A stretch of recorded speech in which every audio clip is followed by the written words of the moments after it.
Ce matin, j'aimerais partager avec vous une petite méditation. Alléluia. La rencontre dans le désert. Vous savez, dans ce monde où nous vivons, il y a plusieurs déserts. Et le désert, c'est un endroit où il n'y a pas de vie. C'est difficile de vivre dans le désert. Je n'ai jamais été dans un désert, mais j'ai entendu parler des personnes qui ont voulu affronter un désert et ils sont morts. Affronter le désert, c'est affronter la mort. Alléluia.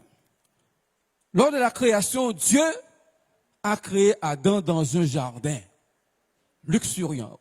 Il y avait la vie, il y avait de l'eau, tout a été créé pour que Adam soit heureux. Oh, alléluia. Et Adam, par sa désobéissance, a amené la mort dans le jardin. Mais Dieu a engendré son Fils unique, qu'il a envoyé dans un désert pour anéantir la mort, pour créer une vie nouvelle, afin que hommes et femmes aujourd'hui puissent avoir une vie complètement transformée, une vie agréable à Dieu. Alléluia. La Bible nous déclare dans le livre de Luc, le chapitre 4, qui est mon texte de référence, Jésus, rempli du Saint-Esprit, revint du Jourdain et il fut conduit par l'Esprit de Dieu dans le désert où il fut tenté par le diable pendant 40 jours. Il ne mangea rien durant ces jours-là et après qu'il fut écoulé, il eut faim. D'abord, Jésus a été dans le désert pour anéantir la mort, briser les chaînes de la mort, briser les liens de la mort. Alléluia. Pour que la vie de Dieu soit créée pour cette nouvelle création qui est l'Église. Je vais d'abord vous montrer 3 exemples où Dieu a d'abord amené son peuple d'abord dans le désert. 3 hommes. J'aimerais que nous puissions prendre nos Bibles dans le livre d'Exode, le chapitre 4, et nous allons lire les versets 27 à 31. Si vous restez attentifs, bien aimés, jusqu'à la fin, je vous montrerai comment Dieu a sauvé 276 personnes d'un périple de la mort. Si vous restez attentifs. Béni soit l'Éternel. Lisons le texte. Exode 4, 27, 31. 27 à 31. Oui. L'Éternel dit à Aaron, va dans le désert au-devant de Moïse. Aaron partit, il rencontra Moïse à la montagne de Dieu et il le baisa. Moïse fit connaître à Aaron toutes les paroles de l'Éternel qu'il avait envoyées et tous les signes qu'il lui avait ordonné de faire. Moïse et Aaron poursuivirent leur chemin et ils assemblèrent tous les anciens des enfants d'Israël. Aaron rapporta toutes les paroles que l'Éternel avait dites à Moïse et il exécuta les signes aux yeux du peuple. Et le peuple crut. Ils apprirent que l'Éternel avait visité les enfants d'Israël, qu'il avait vu leurs souffrances, et ils s'inclinèrent et se prosternèrent. Amen. Amen. Dieu, dans son projet d'amener Israël à Canaan, a d'abord préparé 2 hommes dans le désert, Moïse et Aaron, où ils furent éduqués à connaître comment, alléluia, aller parler à Pharaon pour que Pharaon lâche le peuple de Dieu. Amen. Amen. Lorsque Aaron vient trouver Moïse dans le désert, Moïse était déjà préparé. Il n'a pu qu'à communiquer les directives que Dieu avait données pour amener son peuple à Canaan. Lisons Exode chapitre 15, verset 22. Exode 15, verset 22. Moïse fit partir Israël de la mer Rouge. Ils prirent la direction du désert de Chour. Et après 3 journées de marche dans le désert, ils ne trouvèrent point d'eau. Amen. Amen. Après 3 journées de marche, bien-aimés. Alléluia. Ils étaient déjà plus de 3 jours à marcher dans le désert et ils nous trouvèrent point d'eau. On ne trouve pas de l'eau comme ça dans le désert. Hein? Amen. Continuons nos lectures dans Exode, le chapitre 16, versets 1 à 3. Exode 16, 1, 3. Toute l'assemblée des enfants d'Israël partirent d'Élim et ils arrivèrent au désert de Sin, qui est entre Élim et Sinaï, le 15e jour du second mois après leur sortie du pays d'Égypte. Et toute l'assemblée des enfants d'Israël murmura dans le désert contre Moïse et Aaron. Les enfants d'Israël leur dirent: que ne sommes-nous morts par la main de l'Éternel dans le pays d'Égypte, quand nous étions assis près des pots de viande, quand nous mangions du pain à satiété? Car vous nous avez menés dans ce désert pour faire mourir de faim toute cette multitude. Amen. Amen. Après 15 jours dans le désert, bien-aimés, 15 jours de marche, Israël allait de désert en désert.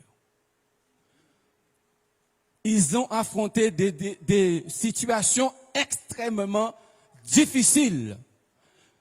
Mais Dieu les conduisait parce qu'il avait mandaté Moïse pour mener cette opération à sa destination. Dieu accompagnait son peuple. Dans le désert, ils ont eu soif. Ils ont eu faim. Mais ça a continué encore, bien aimé, parce que même après 3 mois, ils étaient encore dans le désert. Lisez avec moi Exode chapitre 19, verset 1. Exode 19, verset 1. Le 3e mois après leur sortie du pays d'Égypte, les enfants d'Israël arrivèrent ce jour-là au désert de Sinaï. Amen. Depuis plus de 3 mois, ils étaient en train de marcher dans le désert. Jusqu'à la montagne de Sinaï qui est encore dans le désert. Et la montagne de Sinaï, c'est là où Dieu a donné les directives. Amen. Les lois sont sorties du mont Sinaï. Les lois que l'Éternel a écrites de ses propres mains sont sorties du mont Sinaï. Dieu a amené Israël à lui en le faisant passer par un chemin extrêmement difficile. Une souffrance.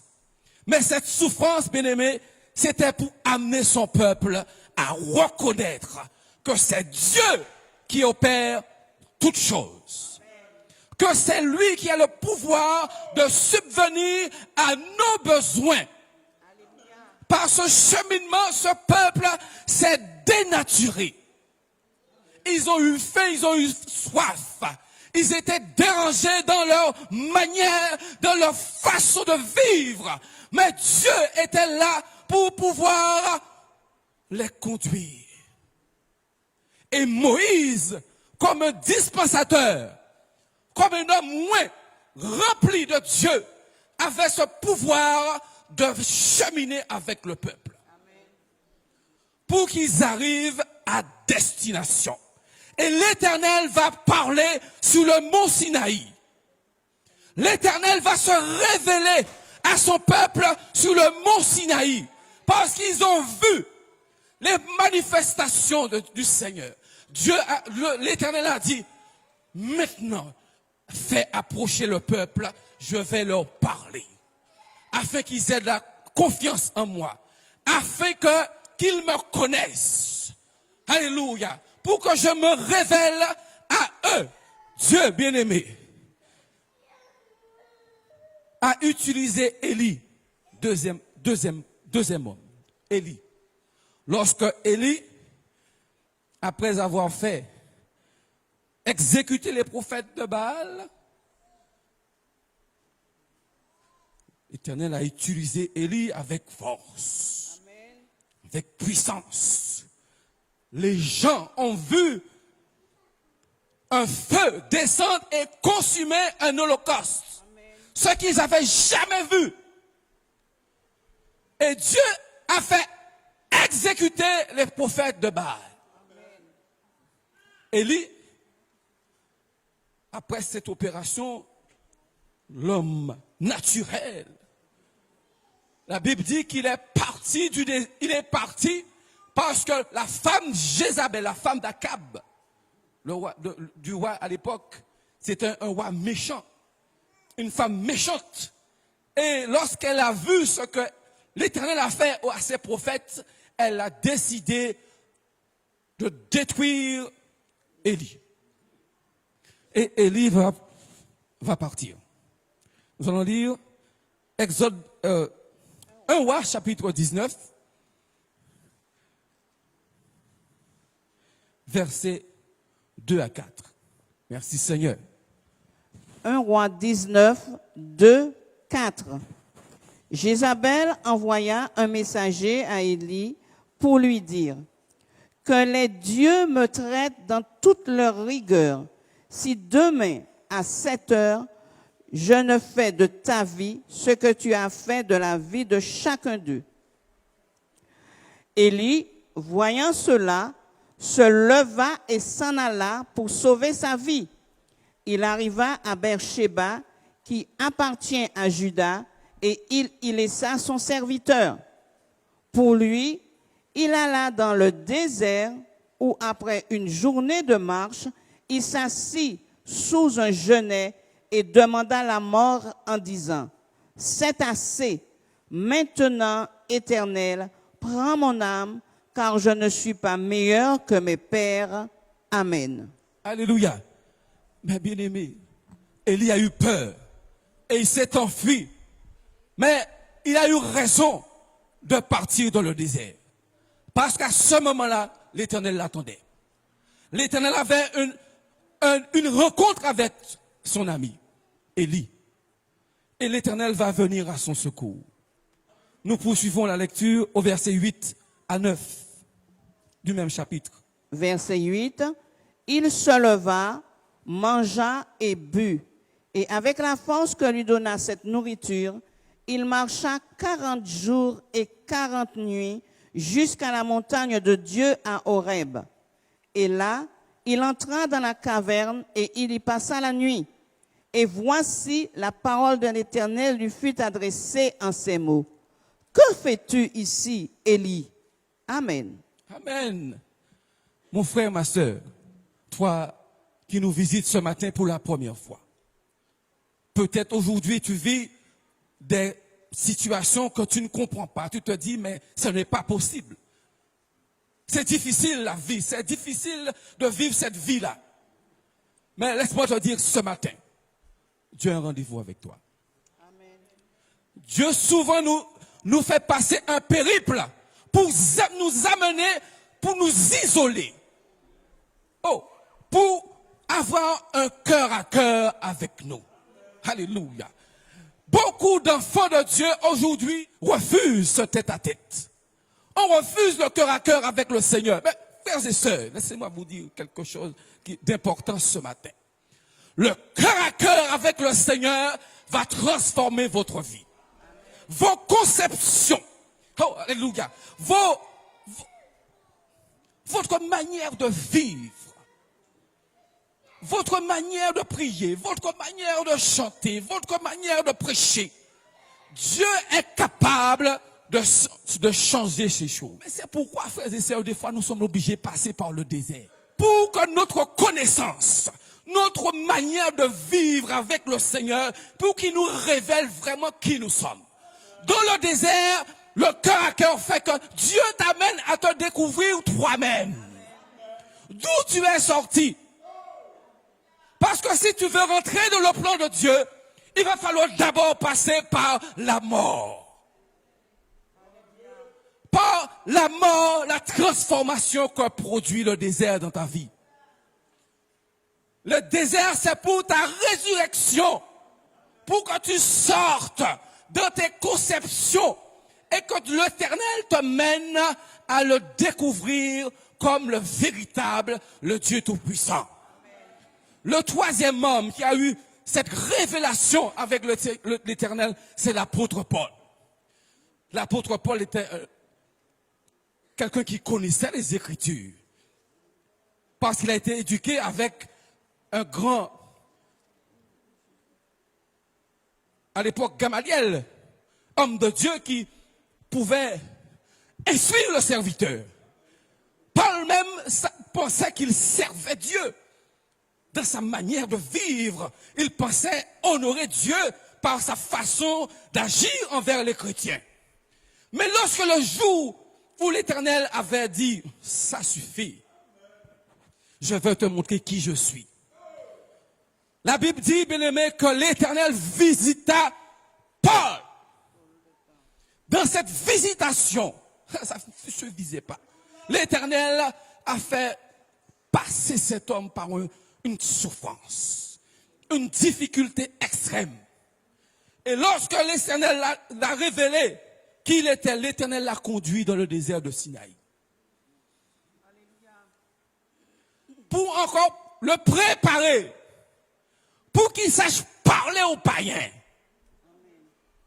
Pour que l'Éternel lui donne les paroles pour convaincre les païens et même les chrétiens que servir Dieu, ce n'est pas ce que vous faites. Ce n'est pas ce que vous avez appris dans des livres. Ce n'est pas ce que vous avez appris dans vos institutions, dans vos écoles. Mais servir Dieu, c'est reconnaître la révélation. Dieu a parlé à Paul. Dieu a mis en Paul une onction spéciale pour pouvoir ouvrir l'intelligence de ceux qui étaient dans les ténèbres. Et lorsque nous lisons la parole, lorsque nous voyons toutes les épîtres que Paul a écrites, nous pouvons nous rendre compte que ce n'est pas l'homme de Damas, mais c'est l'homme transformé. L'homme qui est passé par un chemin terrible. Et dans ce cheminement-là, il a appris à servir Dieu. Il a appris à faire confiance à Dieu. Alléluia. Et pendant cette marche, Dieu se révélait à Paul. Dieu veut se révéler à toi ce matin. Alléluia. Dieu a un projet. Et son projet, il va l'accomplir avec toi. Si ce matin tu te lui donnes, tu lui dis oui Seigneur. J'ai beaucoup cheminé, j'ai beaucoup voyagé, mais aujourd'hui, je viens à toi tel que je suis. Je te demande une chose. Révèle-toi à moi. Montre-moi qui tu es.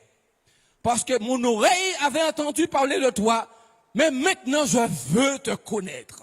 Alléluia. Parce que ce chemin par lequel que je passe, Seigneur, si ce n'est toi qui es mon guide, je vais mourir. Mais je n'ai pas envie de mourir dans le désert. Je veux marcher coûte que coûte. Je veux avancer avec toi. L'Éternel, bien-aimé, lorsqu'il va vous prendre la main dans ce désert affreux, dans cette difficulté où vous êtes, il va vous prendre par la main pour vous transformer. Alléluia. Cette transformation, bien-aimé, vous ne pouvez pas y échapper. Parce que cette connexion, ce vis-à-vis, cette intimité deviendra de plus en plus personnelle. Vous n'allez pas pouvoir vous Alléluia. Même votre temps, votre agenda même peut changer. Alléluia. Votre vie peut changer. Alléluia. Dans cette transformation où Dieu lui-même prend les directions, nous disons, Seigneur, prends la direction. Vous verrez, bien-aimés, beaucoup de situations que vous vivez, vous allez dire, mais comment je vais m'en sortir? Mais l'Éternel est capable. Il est capable de vous mener à bon port. Si vous lui faites confiance, si vous dites, oui, Seigneur, je veux te suivre et je veux te servir de la manière où je suis ce matin, je veux avancer avec toi. Notre Dieu que nous servons, c'est un Dieu d'exploit. Oh, bien, amen. Dieu prend plaisir dans ces moments bien-aimés, lorsque vous êtes en difficulté, de vous séparer. Vous dites, mais c'est pas vrai, j'avais des amis, j'avais des confidents, où sont-ils pas? Dieu va vous séparer de ces gens-là. Parce qu'ils ne peuvent rien vous apporter. Celui qui peut vous apporter quelque chose, c'est le Saint-Esprit.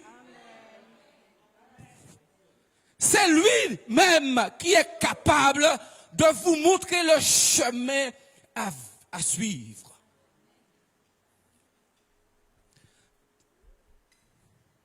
L'apôtre Paul a dit, si je suis ce que je suis, c'est par la grâce de Dieu. Parce que son amour envers moi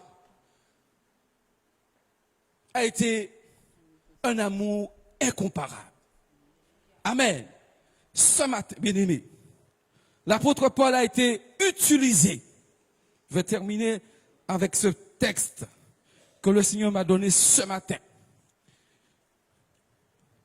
qui se trouve dans le livre des Actes.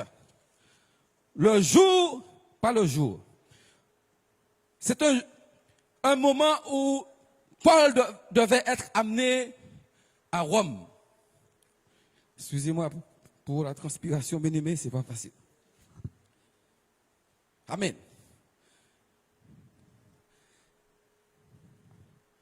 Paul devait être amené à Rome. L'Éternel a dit, il faut que tu comparaisses à l'homme. Et ils ont pris un navire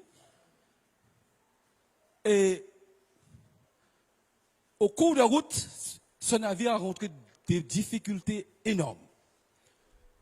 Nous allons prendre ce texte, bien-aimé, qui se trouve dans le livre des Actes, le chapitre 27, à partir du verset 9. La Bible nous dit, un temps assez long s'était écoulé, et la navigation devenait dangereuse, car l'époque même du jeûne était déjà passée. C'est pourquoi Paul avertit les autres en disant, ô homme, je vois que la navigation ne sera pas sans péril et sans beaucoup de dommages, non seulement pour la cargaison, mais pour le navire, mais encore pour nos personnes.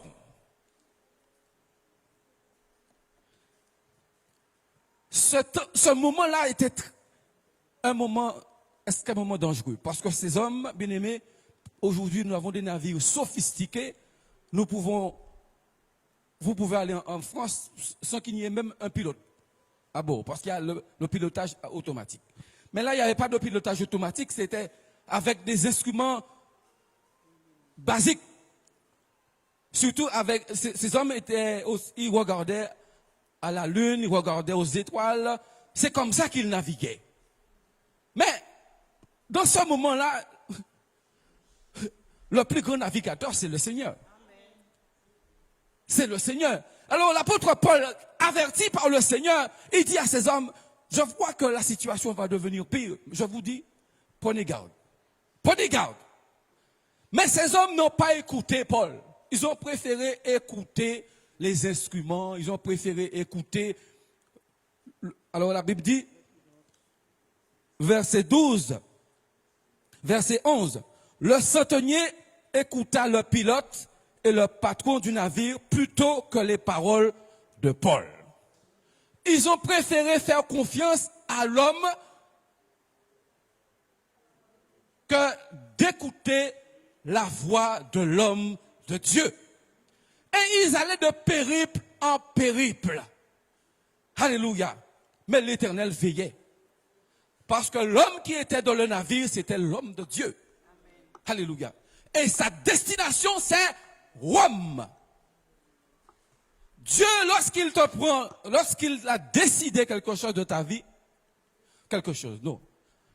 Lorsqu'il a mis en exécution son plan, aucune situation ne peut déranger les choses. Le vent peut se lever, la situation peut se dégrader, le diable peut se lever, mais Dieu continue son cheminement. Et je crois que ce matin, bien-aimés, dans cette assemblée, nous savons que nous irons de perfection en perfection. Parce que celui qui conduit cette œuvre, c'est le Seigneur lui-même. Et chacun de nous qui sommes dans cette église, nous sommes conduits pas à pas. Notre vie à chacun de nous est une vie de référence pour ce monde, pour notre génération, pour nos familles, parce qu'ils voient notre témoignage. Est-ce que nous sommes là? La situation peut se dégrader à devenir de plus en plus pire. Mais Dieu prend plaisir lorsque nous sommes à genoux. Lorsque nous lui disons, Père, je n'en peux plus, prends les rênes. Prends la situation en main. Dirige. Parce que de moi-même, Seigneur, je n'en suis pas capable. Mais je sais qu'avec toi, tout est possible. Est-ce que ce matin, mon frère, ma soeur, tu es capable de te lever dans ton désert et de dire, Seigneur, me voici. Me voici, Seigneur. Fais ton œuvre en moi. Continue, Seigneur, à me parler. Continue le travail que tu as commencé en moi. Parce que je sens que c'est un travail extraordinaire. Je sens, Seigneur, ta main à l'œuvre dans ma vie. Et de plus en plus, mon Père, je deviens l'instrument que tu as choisi. Je deviens l'homme et la femme que tu veux utiliser dans cette génération. Parce que je vois, Seigneur, par la marche que je mène, par les difficultés que je rencontre, que tu es capable de m'amener jusqu'à destination. Est-ce que ce matin nous pouvons nous lever, frères et sœurs? Alléluia. Je sais, frères et sœurs, que nous passons des moments difficiles. Mais, comme l'apôtre Paul a dit, si je suis ce que je suis aujourd'hui, c'est par la grâce de Dieu. C'est parce que l'Éternel a été fidèle. C'est parce que l'Éternel a veillé sur moi. Et lorsque l'Éternel veille sur moi, il veille aussi sur ma famille. Il veille sur ma situation. Alléluia. Ce que l'homme ne peut pas faire, Dieu est capable de l'accomplir. Et de l'accomplir, bien-aimé, au-delà même de nos espérances. Des fois, nous prions pour une situation. Nous demandons au Seigneur d'agir de telle et telle manière. Mais le Seigneur agit comme il veut. Peut-être des fois pas comme nous voulons. Mais il fait comme il a prévu dans son plan. C'est pourquoi, levons les mains ce matin, nous allons prier. Amen. Croyez que ce matin, bien-aimé, l'Éternel vous a parlé. Croyez que ce matin, que la situation que tu vis, mon frère, ma soeur, Dieu est capable. Et si tu es venu là aujourd'hui pour entendre ces paroles, c'est parce que tu avais un rendez-vous, un cœur à cœur avec le Seigneur. Alléluia. Ne sois pas troublé par la situation. Ne te laisse pas dépasser par ce que tu vis. Mais simplement, aie confiance. Aie confiance en la parole de Dieu. Aie confiance dans les serviteurs que Dieu a placés à côté de toi pour te conduire. Lève les mains. Éternel Saint-Esprit, ce matin, tu nous as encore parlé. Tu nous as encore convoqués de ta sainte présence pour encore, Seigneur, former en nous le caractère de Christ. Pour encore, Seigneur, nous amener encore, Seigneur, plus grande connaissance de toi. Parce que ce qui fera la différence aujourd'hui, c'est de te connaître.